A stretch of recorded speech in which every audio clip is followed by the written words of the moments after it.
ಮೈಸೂರಿನಲ್ಲಿ ಕೆಸರು ಗದ್ದೆಯಂತಾಗಿದೆ ಸರ್ಕಾರಿ ಕಚೇರಿಯ ಆವರಣ. ಎಚ್ಡಿ ಕೋಟೆ ಪಟ್ಟಣದಲ್ಲಿ ಆತಂಕ ಹುಟ್ಟುತ್ತಾ ಇದೆ. ಈಗ ಸರ್ಕಾರಿ ಕಚೇರಿಯ ಆವರಣವನ್ನ ನೋಡಿ, ಒಂದೊಂದು ಸಮಸ್ಯೆಗಳು ಕೂಡ ಈಗ ಸರ್ಕಾರ ಯಾವ ರೀತಿಯಾಗಿ ಕೆಲಸ ಮಾಡ್ತಾ ಇದೆ, ಯಾಕೆ ಗಮನಿಸ್ತಾ ಇಲ್ಲ ಅನ್ನೋದಕ್ಕೆ ಒಂದು ರೀತಿ ಕೈಗನ್ನಡಿ ಹಿಡಿದಂತೆ ಕಾಣಿಸ್ತಾ ಇದೆ. ಒಂದ್ ಕಡೆ ತಹಶೀಲ್ದಾರ್ ಕಚೇರಿ ಕಟ್ಟಡ ಕುಸಿತಾ ಇದೆ ಅಥವಾ ಮೇಲ್ಚಾವಣಿ ದುಸ್ಥಿತಿಯಲ್ಲಿದೆ.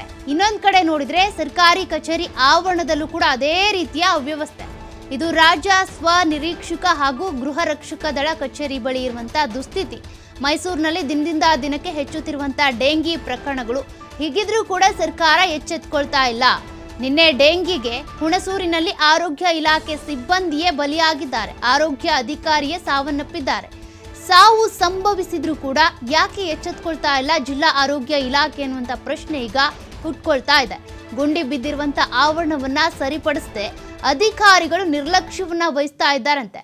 ಆ ಗುಂಡಿಗಳಲ್ಲಿ ನೀರು ನಿಂತ್ಕೊಂಡ್ರೆ ಏನ್ ಕತೆ ಅಂತ.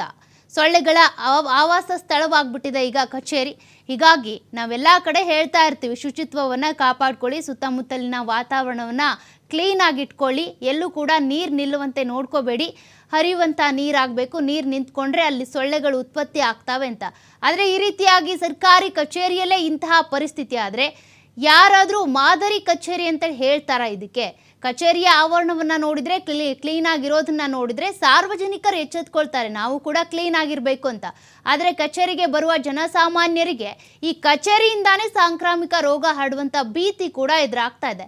ನೀವು ದೃಶ್ಯಗಳಲ್ಲಿ ನೋಡ್ತಾ ಇದ್ದೀರಾ ಯಾವ ರೀತಿಯಾಗಿ ತಗ್ಗು ಗುಂಡಿಗಳು ಬಿದ್ದಿದ್ದಾವೆ, ಅಲ್ಲಿ ನೀರು ನಿಂತ್ಕೊಂಡಿದೆ, ಅಲ್ಲೇ ಅಷ್ಟೇ ಸಾಕು ಸೊಳ್ಳೆಗಳು ಸಂತಾನೋತ್ಪತ್ತಿ ಮಾಡೋದಕ್ಕೆ ಅಂತ. ಎಷ್ಟೇ ಈಗ ಜಿಲ್ಲಾಡಳಿತ ಕಟ್ಟೆಚ್ಚರ ವಹಿಸಿದ್ರು ಕೂಡ ಸಾಲದು. ಅಂಥದ್ರಲ್ಲಿ ಮೈಸೂರಿನಲ್ಲೇ ಈ ರೀತಿಯ ವ್ಯವಸ್ಥೆ ಸರಿಯಾಗಿಲ್ಲ. ರಾಜ್ಯ ಸ್ವನಿರೀಕ್ಷಕ ಹಾಗೂ ಗೃಹ ರಕ್ಷಕ ದಳ ಕಚೇರಿಯ ಅವ್ಯವಸ್ಥೆ ಇದು. ಅವ್ಯವಸ್ಥೆಗೆ ಹಿಡಿದಿರುವಂಥ ಕೈಗನ್ನಡಿಯಾಗಿ ಆ ದೃಶ್ಯವನ್ನು ನೀವು ನೋಡ್ತಾ ಇದ್ದೀರಾ. ಯಾವಾಗ ಈ ಗುಂಡಿಗಳನ್ನು ಮುಚ್ತಾರೆ, ಯಾವಾಗ ಶುಚಿತ್ವವನ್ನು ಕಾಪಾಡ್ಕೊಳ್ತಾರೆ? ಹಾಗಾದರೆ ಇದೇನಾ ನೀವು ಡೆಂಗ್ಯೂ ತಡೆಗಟ್ಟುವಂಥ ಕ್ರಮ ಅಂತ ಸಾರ್ವಜನಿಕರು ಪ್ರಶ್ನೆ ಮಾಡ್ತಾ ಇದ್ದಾರೆ. ಇವಾಗ ಡೀಟೇಲ್ಸ್ ಕೊಡ್ತಾ ಹೋಗ್ತಾರೆ ನಮ್ಮ ಪ್ರತಿನಿಧಿ ಪುನೀತ್, ಈಗಾಗಲೇ ರಾಜ್ಯದಾದ್ಯಂತ ಡೆಂಗಿ ಪ್ರಕರಣಗಳು ದಿನದಿಂದ ದಿನಕ್ಕೆ ಹೆಚ್ಚಾಗ್ತಾನೆ ಇದ್ದಾವೆ. ಹಾಸನದಲ್ಲಿ 4 ಜನ ಸತ್ತೋಗಿದ್ದಾರೆ ಈಗಾಗಲೇ. ಹಾಗಿದ್ರೂ ಕೂಡ ಮೈಸೂರಿನಲ್ಲಿ ಸಭೆಗಳು ನಡೆದ್ರೂ ಕೂಡ ಸರ್ಕಾರಿ ಕಚೇರಿ ಆವರಣದಲ್ಲೇ ದುಸ್ಥಿತಿ ಇದೆ, ಅಲ್ಲಿ ಅವ್ಯವಸ್ಥೆ ಇದೆ, ಸ್ವಚ್ಛತೆ ಕಾಪಾಡ್ಕೊಳ್ತಾ ಇಲ್ಲ. ಇದಕ್ಕೆ ಅಧಿಕಾರಿಗಳು ಏನಂತಾರೆ ಅಂತ.